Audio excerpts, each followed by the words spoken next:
Hi, welcome to Nisha's dreams. ഇന്ന് ഒത്തിരി സന്തോഷത്തോടെയും എക്സൈറ്റ്മെൻറ്റോടുകൂടിയും ആണ് ഞാൻ ഈ വീഡിയോ സ്റ്റാർട്ട് ചെയ്യുന്നത്, ഈ ദിവസം സ്റ്റാർട്ട് ചെയ്യുന്നത്. അത് നിങ്ങൾക്ക് വീഡിയോയുടെ പകുതിയൊക്കെ എത്തുമ്പോഴത്തേക്കും എന്താ റീസൺ എന്ന് മനസ്സിലാവും. ടൈറ്റിൽ കണ്ടപ്പോഴേ മനസ്സിലായി കാണും എന്ന് എനിക്കറിയാം. എന്നാലും ഞാൻ ചുമ്മാ ഇരിക്കട്ടെ ഒരു ഇൻട്രൊഡക്ഷൻ. അപ്പോൾ രാവിലത്തെ ബ്രേക്ക്ഫാസ്റ്റ് ഗോതമ്പ് ദോശയും ഒരു ഉള്ളിച്ചമ്മന്തിയൊക്കെ ആയിട്ട് കഴിഞ്ഞു. ഇന്നത്തെ ലഞ്ച് എന്ന് പറയുന്നത് ഒരു ഫ്രൈഡ് റൈസ് റൈസും ചൈനീസ് ഫ്രൈഡ് റൈസ് അല്ല, ഒരു നാടൻ ഫ്രൈഡ് റൈസും ഒരു പനീർ കറിയാണ്. അപ്പോൾ ഫ്രൈഡ് റൈസിന് അരി ബസ്മതി റൈസ് മസാലയൊക്കെ ഇട്ട് വേവിക്കാൻ വെച്ചിട്ടുണ്ട്. പനീർ കറി എന്ന് പറയുന്ന ഒരു ഹെൽത്തി വേർഷൻ ഓഫ് പനീർ കറിയാണ്. അപ്പം അതിനുവേണ്ടി ഒരു ടീസ്പൂൺ ബട്ടർ ഒന്ന് ഇട്ടിട്ട് ഇഞ്ചി, വെളുത്തുള്ളി, പച്ചമുളക്, സവോള എൻ്റെ കയ്യിൽ വളരെ കുറവുണ്ടായിരുന്നുള്ളൂ. അതുകൊണ്ട് ഞാൻ കുറച്ച് സവോളയും ഒരു 6-7 ചെറിയ ഉള്ളി ഇട്ടു. പിന്നെ അതൊന്ന് ചെറുതായിട്ടൊന്ന് ഒത്തിരി ബ്രൗൺ കളറൊന്നും വേണ്ട, ഒന്ന് ചെറുതായിട്ട് വഴഞ്ഞ് കഴിയുമ്പോഴത്തേക്കും 3 ടൊമാറ്റോ അതിട്ടു. ഒന്ന് ചെറുതായിട്ടൊന്ന് വഴറ്റിയെടുക്കണം. പിന്നെ ടൊമാറ്റോ ഒന്ന് ചെറുതായിട്ട് വഴഞ്ഞ് കഴിയുമ്പോഴത്തേക്കും ഒരു 5-6 കാഷ്നട്ടും അതിൻ്റെ കൂടെ തന്നെ ഒരു കുറച്ച് കിസ്മിസ് ഇട്ടു. ഞാനിതിനകത്ത് മധുരമൊന്നും വേറെ ചേർക്കുന്നില്ല, അല്ലെങ്കിൽ ഈ പനീർ കറിക്കൊക്കെ കുറച്ച് മധുരം ചേർക്കാറുണ്ട്. അപ്പോൾ അതിന് പകരമാണ് കിസ്മിസ് ചേർത്തത്. പിന്നെ ആ സമയത്ത് അത് അടച്ചു വെച്ച് ഒന്ന് വഴഞ്ഞ് വരുന്ന സമയത്ത് ഞാൻ ബസ്മതി റൈസ് വേവിച്ച് ഊറ്റി വെച്ചിട്ടുണ്ടായിരുന്നു. പിന്നെ ഫ്രൈഡ് റൈസിന് വേണ്ടിയിട്ട് വെജിറ്റബിൾസ് എല്ലാം ആദ്യം ഒന്ന് വെളുത്തുള്ളിയും ഇഞ്ചിയും ഒന്ന് ചതച്ചതിട്ടിട്ട് അതിൻ്റെ കൂടെ ഇഷ്ടമുള്ള വെജിറ്റബിൾസ് എല്ലാം ഞാനിപ്പം ക്യാരറ്റ്, ബീൻസ്, ക്യാബേജ് ഒക്കെ ഇട്ടു. അതൊന്ന് ജസ്റ്റ് ഒന്ന് വെന്ത് കഴിഞ്ഞിട്ടാണ് ക്യാപ്സിക്കം ചേർക്കുന്നത്. പക്ഷേ ക്യാപ്സിക്കം ആദ്യം വേണ്ട ആവശ്യമില്ല. പിന്നെ സ്പ്രിംഗ് ഓണിയനൊക്കെ ചേർക്കുന്നുണ്ട്, പക്ഷെ ഞാൻ സോസസ് ഒന്നും ചേർക്കുന്നില്ല കേട്ടോ. അപ്പം അത് ഒന്ന് 2-3 മിനിറ്റ് അതൊന്ന് ഒത്തിരി വെന്ത് വരണ്ട. വെന്താലും ഫ്രൈഡ് റൈസിനൊരു ടേസ്റ്റ് ഉണ്ടാകത്തില്ല. അപ്പോഴത്തേക്കും അടച്ചു വെച്ച് ഇവിടെ ടൊമാറ്റോ ഒന്ന് വെന്ത് കഴിഞ്ഞു.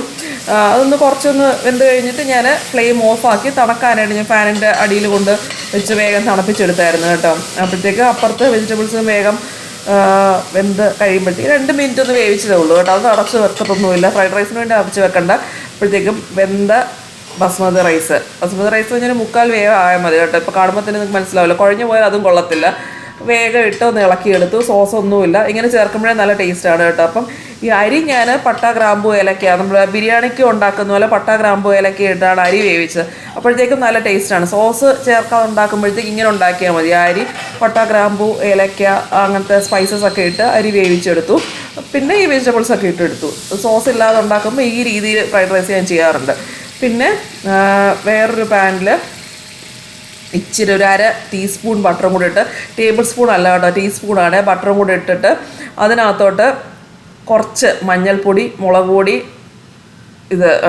മല്ലിപ്പൊടി എല്ലാം 1/2 ടീസ്പൂൺ വീതമാണ്. ഞാൻ പറഞ്ഞല്ലോ, ഞാനിപ്പം മുളക് പൊടിയൊക്കെ വളരെ കുറവാണ് ഉപയോഗിക്കുന്നത്. അപ്പം ആ സവോളയുടെ കൂടെ ഒരു 2 പച്ചമുളകും കൂടെ ചേർത്തായിരുന്നു കേട്ടോ. അതെല്ലാം കൂടെ എന്നിട്ട് അരച്ചെടുത്തു, തണുത്ത് കഴിഞ്ഞ് അരച്ചെടുത്തു. അപ്പോൾ ഇതിനകത്ത് എല്ലാം 1/2 ടീസ്പൂൺ വീതം പൊടികൾ ചേർത്തു.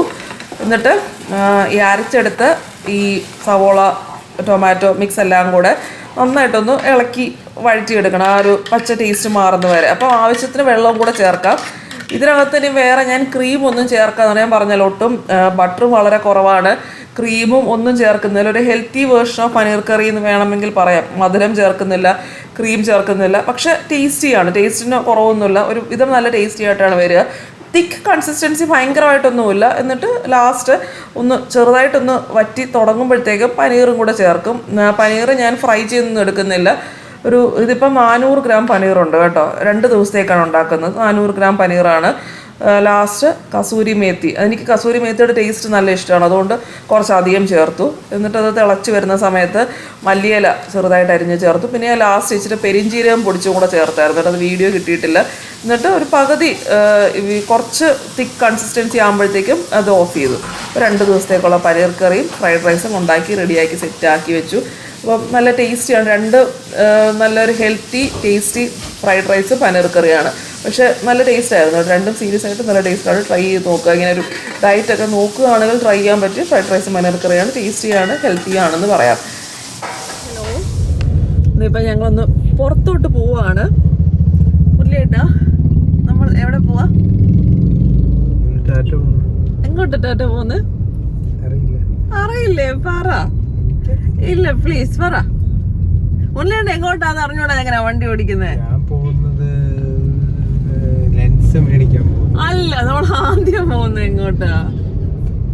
ആദ്യം പോകുന്നത് ഒരാളിങ്ങനെ 1 വർഷം 1.5 വർഷമായിട്ട് എന്റെ പുറകെ 1.5 വർഷം അതിന് മുമ്പത്തെ കാലഘട്ടം ഷാർജ മൂക്കൂത്തണം എന്ന് പറഞ്ഞ് ഇങ്ങനെ പുറകെ നടക്കുന്നുണ്ട്. 1.5 വർഷമായുള്ളൂ. ഷാർജ വെച്ച് എന്റെ പ്രേതമാണ്. ബേസിക്കലി പേഴ്സണൽ അഭിപ്രായം വലുതായിട്ട് അതിനില്ലാത്തോണ്ട് ഞാൻ ചെയ്യരുത് എന്ന് ഞാൻ പറഞ്ഞിട്ടില്ല. പക്ഷെ എനിക്കത് പേഴ്സണലായിട്ട് ചേരില്ല എന്ന് ഞാൻ പറഞ്ഞിട്ടുണ്ട്. ഇന്നിപ്പോ ഏതായാലും ഫൈനലായിട്ട് ഇങ്ങനെ പറഞ്ഞ് ഞാൻ പറഞ്ഞു എന്നാ പിന്നെ പോവാന്ന് പറഞ്ഞ അങ്ങനെ ഞങ്ങൾ പൊക്കോണ്ടിരിക്കുകയാണ്. അങ്ങനെ എനിക്ക് ഫൈനലായിട്ട് മിനിഞ്ഞാന്നൊരു ചെറിയ സമ്മതം കിട്ടി. ആ സമ്മതം കിട്ടിയത് ഞാൻ ഇനി ഒട്ടും തന്നെ മനസ്സ് മാറുന്നതിന് മുമ്പ് അത്യാവശ്യമായിട്ടങ്ങ് പിടിച്ചോണ്ട് പോവാണ്. അധികം വെച്ചോണ്ടിരുന്നാൽ ചിലപ്പോ വീണ്ടും മനസ്സ് മാറിയാലോ. മാറില്ല. അല്ല മുല്ലേട്ട് ഇതുവരെ അങ്ങ് അടുക്കുന്നേ ഇല്ലായിരുന്നു വർഷങ്ങളായിട്ട്.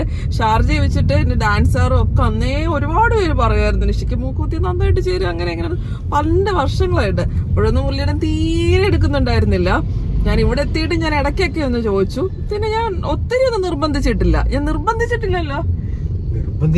ഞാനല്ലോ ഇടുന്നത്. അല്ല എന്നാലും മുല്ലേന്റെ പെർമിഷൻ ഇല്ലാതെ ഞാൻ ഒന്നും ചെയ്യാറില്ല. ഇല്ല ചെയ്യാറൊന്നുമില്ല. മുല്ലേന് വേണ്ടാന്ന് പറഞ്ഞാൽ ഞാൻ ചെയ്യത്തില്ല. അപ്പൊ ഇത് മുല്ലേന് ഇഷ്ടമില്ല എന്ന് പറഞ്ഞുകൊണ്ട് ഞാൻ ചെയ്തിട്ടില്ല.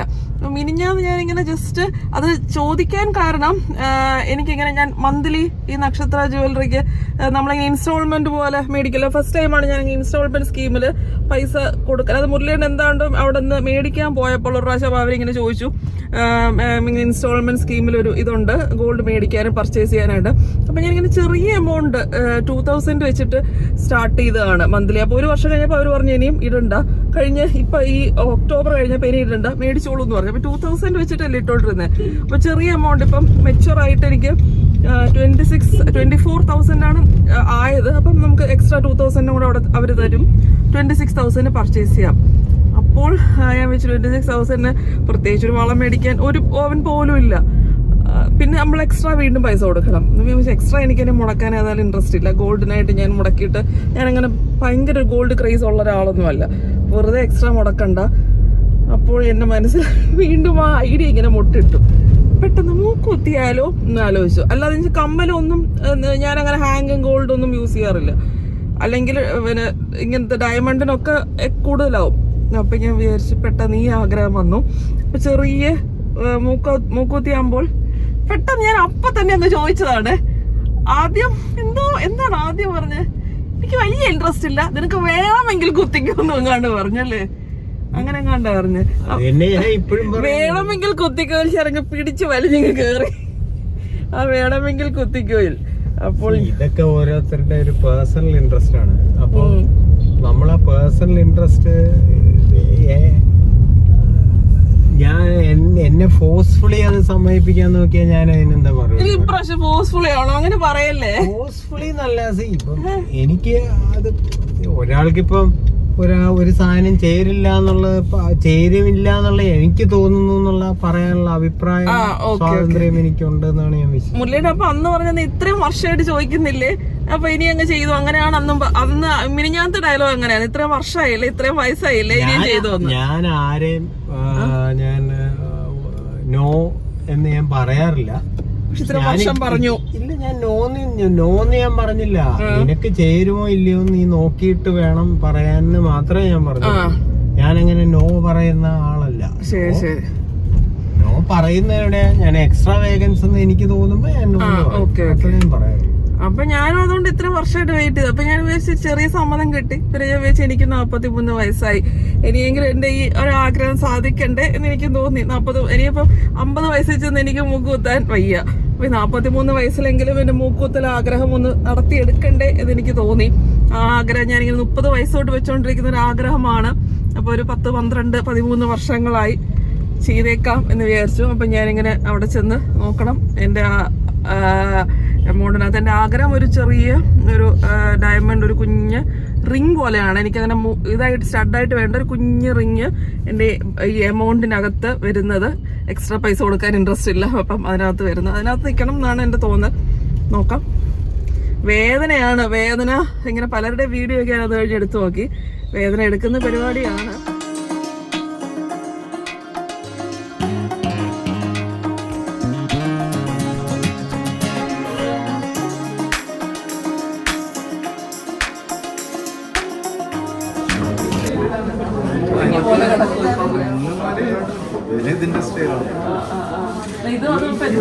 അതല്ല ഇതിന്റെ അപ്പുറത്തെ അറ്റം മൂക്കില് കുത്തുവോ? അതാണ് ഞാൻ ചോദിക്കുന്നത്. ഇല്ല, ഒരറ്റ ഓപ്പൺ ആയിരിക്കില്ലേ? പുള്ളിയുടെ അപ്പുറത്തെ അറ്റം മുട്ടോ ഇപ്പുറത്തെ അറ്റം മുട്ടോ എന്നുള്ള ചോദ്യം കേട്ട് സെയിൽസ്മാൻ ചേട്ടനും തട്ടാൻ ചേട്ടനും ഞാനും ഞെട്ടിപ്പോയി. പുള്ളിയുടെ മൂക്ക് കുത്തുന്ന പരിപാടി ജീവിതത്തിൽ കണ്ടിട്ടില്ലാത്തത് കൊണ്ടുള്ള പാവം ചോദ്യമായിരിക്കും. ഞാൻ മൂക്കുത്തി സെലക്ട് ചെയ്തു. എനിക്ക് ഞാൻ പറഞ്ഞ 26,000 ഇത് മൂക്കുത്തിക്ക് ചെറിയ എമൗണ്ടല്ലേ ആകത്തുള്ളൂ. ഡയമണ്ട് ആണെങ്കിലും ചെറിയതായിട്ട് കുഞ്ഞു സാധനമായിട്ട് ബാക്കി എക്സ്ട്രാ എമൗണ്ട് ഉണ്ടായിരുന്നു. അപ്പോൾ ഞാൻ മോതിരം കൂടെ സെലക്ട് ചെയ്തു. അങ്ങനെ ഒരു റിങ്ങൊക്കെ സെലക്ട് ചെയ്തിട്ടുണ്ട്. റിങ് ആദ്യമേ കുത്താൻ പാടാന്ന് പറഞ്ഞു. അപ്പോൾ ഞാൻ പരീക്ഷണാടിസ്ഥാനത്തിൽ, സാധാരണ ഇതിപ്പോൾ മാനുവലായിട്ടാണ് കുത്തുന്നത്. ഗൺഷോട്ട് കുത്തുകയാണെങ്കിൽ നമ്മൾ ഒരാഴ്ച കഴിഞ്ഞത് മാറ്റേണ്ടി വരും. പക്ഷേ റിങ് മാനുവലായിട്ട് കുത്തിയാലും റിങ് ഉടനെ തന്നെ കുത്താറില്ല. ഉണങ്ങിക്കഴിഞ്ഞ് നമ്മൾ ആദ്യം ഒരു സ്റ്റഡ് കുത്തി ഉണങ്ങിക്കഴിഞ്ഞ് മാറ്റിയിട്ടാണ് നമ്മൾ റിങ്ങിലോട്ടാക്കുന്നത്. പക്ഷേ എനിക്ക് സ്റ്റഡിന് വലിയ ഇൻട്രസ്റ്റ് ഇല്ല. ആക്ച്വലി റിങ്ങാണ് ഇൻട്രസ്റ്റ്. അപ്പോൾ ഞാൻ എന്ത് ചെയ്തു, പരീക്ഷണാടിസ്ഥാനത്തിൽ പുള്ളി പറഞ്ഞു നമുക്ക് ട്രൈ ചെയ്ത് നോക്കാം, ഇച്ചിരി വേദന സഹിക്കുവാണെങ്കിൽ നോക്കാമെന്ന് പറഞ്ഞു. എനിക്കിങ്ങനെ പേടി വരുന്നത്, അതുകൊണ്ട് ഇങ്ങനെ സംസാരിക്കുന്നത്. അപ്പം ആദ്യം ഒന്ന് കുത്തിയിട്ട് അത് ഊരി റിങ്ങി മാറ്റാം. കുറച്ച് വേദന എടുക്കും. സർജറിക്ക് ഓപ്പറേഷൻ തിയേറ്ററിൽ കയറുമ്പോൾ ഇത്ര പേടി തോന്നിയിട്ടില്ല. ഇത് എക്സൈറ്റ്മെൻ്റ് ആണോ പേടിയാണോ എന്താണെന്ന് അറിഞ്ഞോടെ ഒരു സന്തോഷമുണ്ട്. ഇത് കഴിഞ്ഞ് മുല്ലേണ്ടി ചേരില്ല എന്ന് പറഞ്ഞ് പേടിപ്പിച്ചേക്കുന്ന കാരണം എന്താവും സ്ഥിതി എന്ന് അറിഞ്ഞൂടെ. നമ്മുടെ ഗോൾഡ് സ്മിത്ത് ചേട്ടനും പരീക്ഷിക്കുകയാണ് എന്നെ. കാരണം റിങ് ആദ്യമായിട്ട് ഇങ്ങനെ കുത്താറില്ല, എന്നാലും കുറച്ച് വേദന സഹിക്കേണ്ടി വരുമെന്നും പറഞ്ഞിട്ടുമുണ്ട്. എന്നാലും നോക്കാം. പിന്നെ ഞാൻ പറഞ്ഞില്ലേ, സേവ് ചെയ്ത മണിയിൽ ഇതിന് ഈ ഗോൾഡ് റിങ്ങിന് ഒരു 8,500 ആയുള്ളൂ കേട്ടോ. അപ്പം ബാക്കി ഞാനൊരു ചെറിയ 2-3 സ്റ്റോൺസ് ഉള്ളൊരു ഡയമണ്ട് റിങ്ങും കൂടെ എടുത്തു. എനിക്കൊരു ഭയങ്കര ഹാപ്പിനെസ്. ഞാനിങ്ങനെ സേവ് ചെയ്ത് എല്ലാ മാസവും സേവ് ചെയ്ത മണിയിൽ നിന്ന് എടുക്കാൻ പറ്റിയപ്പം അത് ഭയങ്കര ഒരു സാറ്റിസ്ഫാക്ഷൻ അല്ലേ. നമ്മളിങ്ങനെ സേവ് ചെയ്ത് വെച്ച മണിയിൽ നമുക്ക് സ്വന്തമായിട്ട്. അപ്പോൾ നിങ്ങളൊക്കെ ട്രൈ ചെയ്യേണ്ടതാണ് കേട്ടോ. ചെറിയ എമൗണ്ട് ഞാൻ പറഞ്ഞല്ലേ, എല്ലാ മാസവും ഞാൻ ഇവിടെ തന്നെ ട്രൈ ചെയ്യണമെന്നല്ലെന്ന് പറയുന്നത്. ഞാൻ അടുത്ത വർഷം ജാനുവരി തൊട്ട് വേറെ ഏതെങ്കിലും സ്വർണ്ണക്കടയിലായിരിക്കും ചെയ്യുന്നത്. അതുകൊണ്ട് ഞാൻ അങ്ങനെ ഒരു കടയിൽ റെക്കമെൻഡ് ചെയ്യുന്നതല്ല. ഇവിടെ സെലക്ഷൻ ഏജൻറ്റൊന്നുമല്ല. എനിക്ക് ഓരോ വർഷം നമുക്ക് ഓരോ സ്വർണ്ണക്കട ട്രൈ ചെയ്യാമല്ലോ, എല്ലായിടത്തേയും ട്രൈ ചെയ്യണ്ടേ. അപ്പം ഓരോ വർഷം ഓരോ സ്വർണ്ണക്കട ട്രൈ ചെയ്ത് നോക്കാൻ വേണ്ടിയിട്ടാണ്. അപ്പം പക്ഷേ ഒരു രസമാണ് കേട്ടോ. നമ്മളൊരു ചെറിയ എമൗണ്ട് 1000 രൂപ 500 രൂപ ഒക്കെ മാറ്റി വെച്ചാൽ, അപ്പോൾ ഞാനിപ്പോൾ 2,000 ആണ് വെറുതെ കൊടുത്തുകൊണ്ട് വന്നത്. പക്ഷേ ഒരു വർഷം കഴിയുമ്പം കുറച്ചുകൂടെ വലിയ എമൗണ്ട് ആണെങ്കിൽ നമുക്ക് നല്ലൊരു പവനൊക്കെ മേടിക്കാം കേട്ടോ. തട്ടാൻ ചേട്ടൻ ആദ്യം വന്ന് പേന ആണെന്ന് തോന്നുന്നു പൊസിഷൻ കുത്തി ഇങ്ങനെ നോക്കും കണ്ണാടിയിൽ നിന്ന്, ഇത് മതിയോ എന്നൊക്കെ നോക്കിയിട്ട് ഞാൻ സെലക്ട് ചെയ്ത റിങ് ഇങ്ങനെ വെച്ച് കാണിക്കും, ഈ പൊസിഷൻ ഇത് പോരെയെന്ന്. അപ്പം ഞാൻ മതി എന്ന് പറഞ്ഞു. എനിക്ക് പ്രത്യേകിച്ചൊന്നും തോന്നിയില്ല, ഓക്കെ ആണെന്ന് തോന്നി. അപ്പോൾ ഞാൻ മതി എന്നൊക്കെ പറഞ്ഞു. ഏത് സൈഡ് വേണമെന്ന് ചോദിച്ചു കേട്ടോ. ലെഫ്റ്റ് വേണോ റൈറ്റ് വേണോ എന്ന് ചോദിച്ചു. അപ്പം എല്ലാവരും ലെഫ്റ്റാണ് പൊതുവെ കുത്തുന്നതെന്ന് പറഞ്ഞു. അപ്പം ഞാൻ ഓക്കെ എന്നാൽ ലെഫ്റ്റ് മതി എന്ന് പറഞ്ഞു. അങ്ങനെ ലെഫ്റ്റിൽ കുത്താൻ തീരുമാനിച്ചു. എന്നിട്ട് പുള്ളി ഇങ്ങനെ ഇത് ഞാൻ എന്താ സംഭവം ഞാനിപ്പോൾ ഈ വീഡിയോയിൽ കൂടെയാണ് കാണുന്നത് കേട്ടോ. ഇങ്ങനത്തെ പിൻ പോലൊരു സ്ഥലത്തിൽ കൂടെ കുത്തി ഞാൻ കണ്ണുപടച്ച് ഞാൻ അലറിയൊന്നുമില്ല, നിങ്ങൾക്ക് കാണാമല്ലോ. എൻ്റെ കണ്ണിൽ കൂടെ പക്ഷേ വെള്ളം വരുന്നുണ്ടായിരുന്നു ഇങ്ങനെ അസലായിട്ട്. പിന്നെ രണ്ടാമതും അത് കഴിഞ്ഞില്ലല്ലോ. അപ്പം വീണ്ടും രണ്ടാമതും പിന്നെ ഞാൻ അത് കഴിഞ്ഞോ എന്നൊരു ചോദ്യം ചോദിച്ചു. എനിക്കിത് പ്രോസസ്സ് എപ്പോൾ തീരുമെന്ന് അറിയില്ല. പുള്ളി പറഞ്ഞ് 2 പ്രാവശ്യം വേണ്ടി വരുമെന്ന് പറഞ്ഞു. അത് കഴിഞ്ഞ് ഞാനിങ്ങനെ വീണ്ടും വെയിറ്റ് ചെയ്യണം, കാരണം രണ്ടാമത് കുത്തുമെന്ന് എനിക്കറിയാം. അപ്പോൾ രണ്ടാമതാണ് ഈ സംഭവം. എൻ്റെ ഒറിജിനൽ സാധനം ഒറ്റ കുത്തേ എല്ലാവർക്കും കാണുള്ളൂ. റിങ് അപ്പം തന്നെ ഇടുന്നതുകൊണ്ടാണ് രണ്ടാമത് കുത്തും. പിന്നെ കഴിഞ്ഞപ്പോഴും ഭയങ്കര ആശ്വാസമായിരുന്നു കഴിഞ്ഞു എന്നറിഞ്ഞപ്പോഴത്തേക്കും.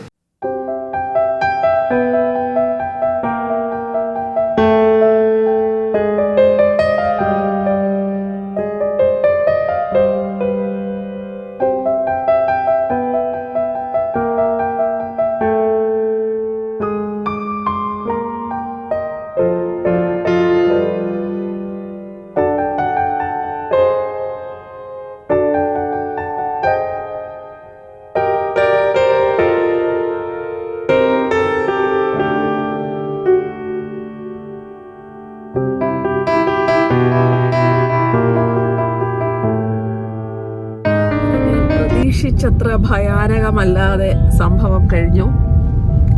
എങ്ങനെയുണ്ട് എന്ന് പറയണം കേട്ടോ, അഭിപ്രായം രേഖപ്പെടുത്തുക. പുള്ളിയോട് ഞാനിപ്പോൾ 5 പ്രാവശ്യം ചോദിച്ചു കഴിഞ്ഞു വീണ്ടും വീഡിയോയ്ക്ക് വേണ്ടി എന്റെ ലാസ്റ്റ് പ്രാവശ്യം ചോദ്യമാണ്, എങ്ങനെയുണ്ട് പ്ലീസ്? നന്നായിട്ടുണ്ട്. പോകുന്നതിന് മുമ്പ് ഇങ്ങനെ അല്ലല്ലോ പറഞ്ഞിരുന്നത്.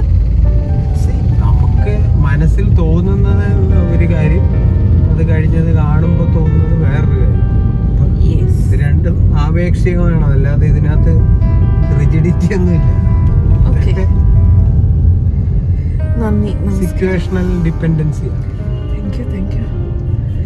അങ്ങനെ എനിക്ക് എന്തോ ഭയങ്കര വലിയൊരു ചടങ്ങ് കഴിഞ്ഞതുപോലെ തോന്നുന്നു. ഞാനിങ്ങനെ വലിയൊരു പ്രോസസ് ആയിരിക്കുന്നതൊക്കെ വെച്ച് റെഡി ആയിട്ടിരിക്കുകയാണ്. പക്ഷെ ഗൺഷോട്ടിനേക്കാൾ ഇതാണ് കുറച്ചുകൂടെ നല്ലതെന്ന് തോന്നുന്നു കേട്ടോ. പഴുക്കാതിരിക്കാനും ഒക്കെ മാനുവലായിട്ട് കുത്തുന്നതാണ് എപ്പോഴും നല്ലതെന്നാണ് എനിക്ക് തോന്നുന്നത്. അങ്ങനെ ഇതാണ് എൻ്റെ റിങ്. എനിക്ക് റിങ് നന്നായിട്ട് ഇഷ്ടപ്പെട്ടു കേട്ടോ. നല്ലൊരു ക്യൂട്ട് സംഭവം. എനിക്ക് മറ്റേ മുക്കോത്തേക്കാളും, മറ്റേ മുക്കോത്ത് ഞാൻ കുത്തിയിട്ടില്ല, അത് വേറെ കാര്യം. എന്നാലും എനിക്കിത് കുറച്ചുകൂടെ ക്യൂട്ട്. കുറച്ച് നേരത്തേക്ക് ഒരു ഇഞ്ചക്ഷൻ എടുക്കുന്ന വേദനയല്ല, അതിലും കുറച്ചുകൂടെ ഒരു വേദന ഉണ്ടായിരുന്നു. കുറച്ചുകൂടെ കഠിനമായ രീതിയിലൊരു വേദനയായിരുന്നു ഒരു മിനിറ്റത്തേക്ക്. അത് കഴിഞ്ഞ ഉടനെ ആ വേദന അങ്ങ് അപ്പം തന്നെ പോയി. ഒരു ലാസ്റ്റിംഗ് പെയിൻ അല്ല. ഇപ്പൊ വേദനയില്ല, പക്ഷെ ഒരു ചെറിയൊരു സാധനം ഒട്ടും ഇല്ല എന്നല്ല, വേദനയില്ല, പക്ഷെ ഒരു സാധനം ഇരിക്കുന്ന ഒരു എഫക്റ്റ് ഉണ്ട്. ആദ്യമായിട്ട് മൂക്കുത്തുന്നവരുടെ ഒരു എക്സ്പീരിയൻസ് ഷെയർ ചെയ്യാണ്. ആർക്കെങ്കിലും എന്നെ പോലെ കുത്താൻ ആഗ്രഹം ഈ പ്രായത്തിലുണ്ടെങ്കിൽ, പേടിച്ചിരിക്കുന്നവരാണെങ്കിൽ പേടിക്കാതെ കുത്താനായിട്ട് ഞാൻ പറയാണ്. ഇപ്പം വേദന ഒട്ടുമില്ല. ഒരു ചെറിയ എന്തോ ഒരു സാധനം, നമുക്കൊരു പുതിയ സാധനം മൂക്കിൽ വെച്ചേക്ക് അല്ലേ, അപ്പോൾ അത് അവിടെ ഇരിക്കുന്ന ഒരു എഫക്റ്റ് ഉണ്ട്. കാരണം ഞാനിപ്പോൾ ഡാൻസ് കളിക്കുമ്പോൾ ഇപ്പം ഒരു ജസ്റ്റ് ഇങ്ങനെ പ്രസ് ചെയ്ത് വെക്കുവാണല്ലോ. ഇതിപ്പോൾ അങ്ങനെയല്ല, അകത്തുനിന്ന് എന്തോ ഒരു സാധനം ഇരിക്കുന്ന ഒരു എഫക്റ്റ് ഉണ്ട്. വേദന അപ്പാടെ മാറി, വേദനയേ ഇല്ല. എൻ്റെ വിചാരം അത് കഴിഞ്ഞ് കുറച്ച് നാളത്തേക്ക് ഒരാഴ്ചയൊക്കെ വേദന എടുക്കുന്നായിരുന്നു. വേദനയില്ല. ഉപ്പുവെള്ളം വെച്ചോളാൻ പറഞ്ഞു അവിടെ. പിന്നെ പഴുക്കത്തില്ലെന്നാണ് പറഞ്ഞേക്കുന്നത്. ഇതിപ്പം ഗൺഷോട്ട് ആണെങ്കിൽ ഒരാഴ്ച ഇതിനി വേറെ ചടങ്ങൊന്നുമില്ല. ഇതിപ്പം റിങ്ങിനുള്ള പൊസിഷനിലാണ് ഇത് കുത്തിയേക്കുന്നത്. ഇനിയിപ്പോൾ സ്റ്റഡ് ആണെങ്കിൽ ഇത് ഇടാൻ പറ്റുമോ എന്ന് എനിക്കറിയത്തില്ല. റിങ്ങിന്റെ പൊസിഷൻ അനുസരിച്ച് എനിക്കിനി സ്റ്റഡ് ഇടാനായിട്ട് എനിക്ക് റിങ്ങാണ് എൻ്റെ ഇൻട്രസ്റ്റ് കേട്ടോ. അതിനനുസരിച്ചുള്ള പൊസിഷനിലാണ് അവർ കുത്തിയേക്കുന്നത്. ഞാൻ പരീക്ഷിക്കാമെന്ന് പറഞ്ഞത് കാരണം റിങ് അപ്പം തന്നെ ഇടാൻ പറ്റത്തില്ലായിരുന്നു എന്ന് പുള്ളി ആദ്യം പറഞ്ഞത്. കാരണം ആദ്യം ഒരു സ്റ്റഡ് ഇട്ട് അത് ഉണങ്ങി കഴിഞ്ഞൊക്കെ റിങ് ആദ്യം കയറ്റാറുള്ളൂ. പിന്നെ ഒന്നും ട്രൈ ചെയ്ത് നോക്കാമെന്ന് പറഞ്ഞു. കുറച്ച് വേദന കൂടുതൽ സഹിക്കേണ്ടി വരും, കാരണം ആദ്യം ഒന്ന് കുത്തി ഊരി പിന്നെ രണ്ടാമതാണ് റിങ് ഇട്ട്. അപ്പോൾ കുറച്ച് എക്സ്ട്രാ വേദന സഹിച്ചു വന്നാലും 2 പ്രോസസ്സ് ഒഴിവാക്കി. ഒരാഴ്ച കഴിഞ്ഞ് വന്നില്ലെങ്കിൽ നമ്മൾ തന്നെ പിന്നെ ഒരു കമ്മൽ എക്സ്ട്രാ മേടിക്കേണ്ടി വരും വെറുതെ. എനിക്ക് സ്റ്റഡ് വലിയ ഇൻട്രസ്റ്റ് ഇല്ലായിരുന്നു.